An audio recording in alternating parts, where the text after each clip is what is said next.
All right, what's up, good people? Again, we back at it. Make sure you got what on hand? Paper, pen, pencil, or whatever other tool you use the right way. Remember, you bring this stuff into me, you're getting a grade. And you're gonna be tested on every last one of these videos. That I guarantee you. All right, so with that being said, we're gonna talk about determinants of supply. So in my previous video, we talked about determinants of demand, things that will cause a shift. All right, now we're gonna talk about supply, determinants of supply. All right, so we talked about shifts going left and going right. Now we're going to talk about things that impact those shifts, whether it be an increase or a decrease. So for instance, you have to change your mind frame when you're thinking about supply. In demand, we're lifelong consumers, so we tend to think in that format. But when we're thinking about supply, we have to switch gears. And it can often be hard because many of us have never been business owners. So when you think of supply, think of yourself as a supplier, as a business owner. And you have a product that you bring into the market. And remember, businesses exist for what reason? To make money. All right, so they want to sell their product at the highest price point possible. All right, and they're going to bring as many of those products to that price. So think of law of supply. All right, as the price increases, so does the quantity supply. All right, just keep that in mind. All right, so here we're going to show a shift, all right, to the left and the right. All right, so unlike demand, I just gave it to you showing a shift in terms of decrease. It's up to you to employ common sense to say what would happen to cause that shift to move to the left. Just remember, it's the opposite of everything that I'm teaching you. All right, so here, I've taught you. Here we talk about consumer income. All right, if consumers have more money, they're willing to purchase more. And when they're willing to purchase more, suppliers are willing to supply more. All right, so in this case, if they're going to bring more to the market, it's going to be a shift to S1. All right, now again, just like we did with demand, how do I know that I'm supplying more in the market? Because one, first thing you're going to do is establish your new equilibrium price, which here shows a decrease.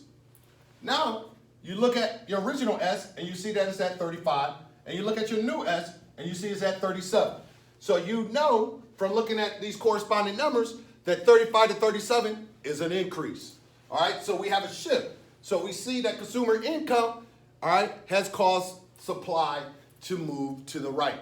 All right, cost of production. All right, anytime it costs less for a supplier to produce the particular item, they are willing to supply more at a cheaper price. That in turn will cause a shift from S1 to S2.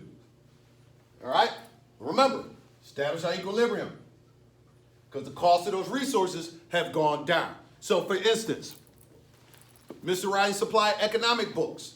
All right, it costs me $20 to make the book.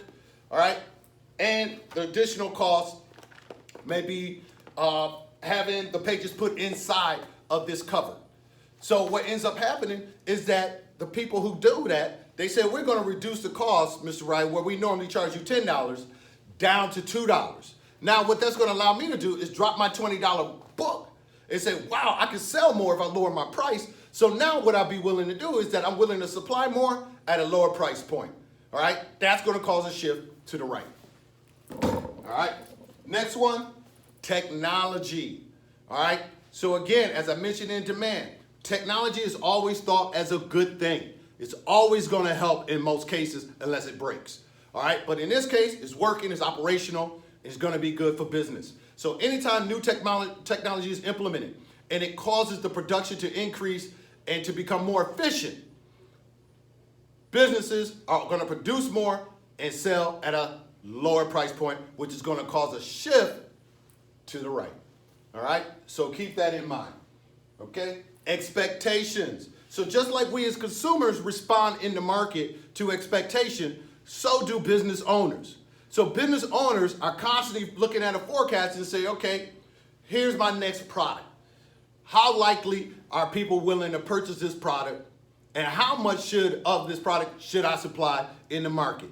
Now, iPhone did a great job because they kept coming with version after version after version, and demand kept increasing. So because of their expectation and their forecast, they were able to predict that we could produce this at a cheaper price and maximize the amount that we supply in the market. That too caused the shift, which became S3. All right, remember, new equilibrium. All right, some of you say, well, the iPhone didn't drop in price, Mr. Wright, which in fact it did, because when the iPhone came out, it was originally priced at $2,000. All right, so keep that in mind. So it dropped down to a price in the market where everyone felt comfortable paying it, where demand and supply met, which is around 1,000. Remember, anytime equilibrium is established, it's right here in the middle. All right, that's going to be our equilibrium, and what that tells us about the market is that demand was met by supply. Okay, so keep that in mind. All right, now all of these things that I listed can also work in reverse, and it could cause a shift to the left.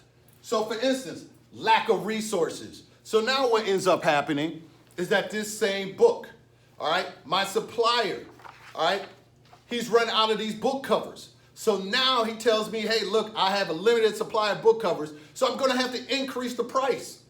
So now my cost goes up because my supplier cost went up. Therefore, your cost to purchase this book is going to go up. So now it went from $10 to $30. And because he only have a limited number of book covers, all right, it's going to cause scarcity in the market. Remember, scarcity, limited resources, all right? So what's going to happen is that there's going to be a shift from S3 to S4. So we're going to come all the way from over here all the way over here.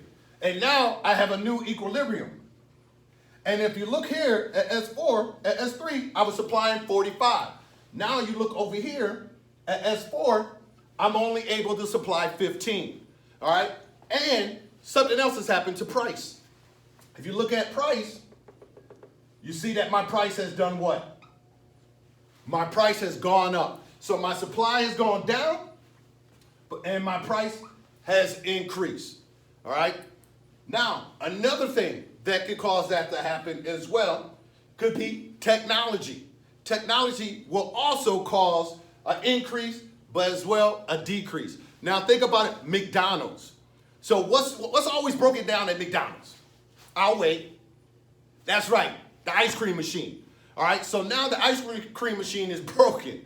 All right, so what's gonna happen is that they're gonna be able to provide less of the ice cream to the market. So what's gonna happen is that since they're not able to supply as much, it's gonna cause a shift to S5. Now, I wish I could tell you that the price would actually increase, but we wouldn't know because the machine is never on, all right?